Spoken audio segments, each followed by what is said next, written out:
Donc, j'ai le souvenir particulier d'un chef d'entreprise, d'une entreprise dont l'activité principale n'était pas l'activité d'amiante, mais qui avait décidé de se lancer dans la certification et qui avait eu un chantier qui s'était mal déroulé. Et en fait, les échanges qu'on a eus au sein du comité, dans lequel il nous a expliqué son contexte, où on lui a posé des questions, ça lui a permis de prendre conscience des exigences de la certification. Et donc, il nous a remercié à la fin parce qu'il s'est dit, j'ai bien compris ce que vous attendiez en tant que représentant au sein des comités de certification des entreprises certifiées. Et donc, je vous remercie de cette prise de conscience. Ça va me permettre de modifier ma manière de travailler, notamment dans le domaine de l'amiante. Et le premier point qu'il nous a dit, j'ai bien compris qu'il fallait un investissement, y compris du chef d'entreprise importante, pour pouvoir maintenir une certification. Je participe à la commission certification et je trouve ça très enrichissant d'avoir des gens très compétents avec qui pouvoir discuter. C'est valorisant aussi de pouvoir participer à ce genre de sujet et de pouvoir avoir un mot à dire également sur ce qui se passe dans la réglementation amiante par rapport à l'évolution de notre métier. Pour tout le monde, et je pense qu'on est tous pareils, et moi le premier dans mon entité, puisque je m'occupe aussi de certification chez moi, c'est que tout aille bien et que tout se passe bien.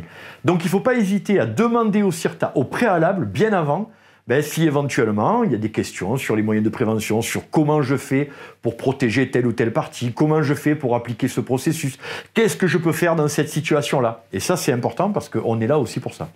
Alors j'ai eu une entreprise qui avait une difficulté dans le fait de savoir si une partie de son chantier était décontaminable ou pas. Alors c'est la grande question du moment, c'est-à-dire est-ce que cette paroi est décontaminable ou ne l'est pas. L'entreprise a eu une non-conformité de la part d'un auditeur et il s'est avéré que en modulant la réponse et en apportant des éléments complémentaires comme des prélèvements, de la mesure, on est arrivé à répondre à la non-conformité et à ce que l'auditeur et la commission la lève et que ça passe normalement.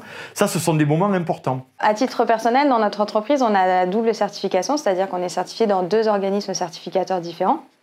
Donc, en première petite anecdote, on a eu la chance d'avoir sur un même chantier, le même jour, les auditeurs de ces 2 organismes de certification qui se sont partagés l'audit, chacun un étage. Et ça a été un audit conjoint, donc un petit peu sportif pour le chef de chantier. En deuxième anecdote, on avait eu une difficulté technique justement sur un écart qu'on ne comprenait pas et pour lequel on avait du mal à trouver une justification juridique et technique. Donc on a demandé l'appui du CIRTA et donc des experts du CIRTA qui nous ont répondu très rapidement et qui nous ont permis d'étoffer la réponse et donc d'obtenir gain de cause auprès de l'organisme certificateur. Oui, alors c'est vrai que nous sommes assez réactifs au niveau des réponses aux sollicitations des entreprises. Ces sollicitations arrivent souvent par mail et elles sont très vite circularisées auprès des différents membres qui constituent l'équipe.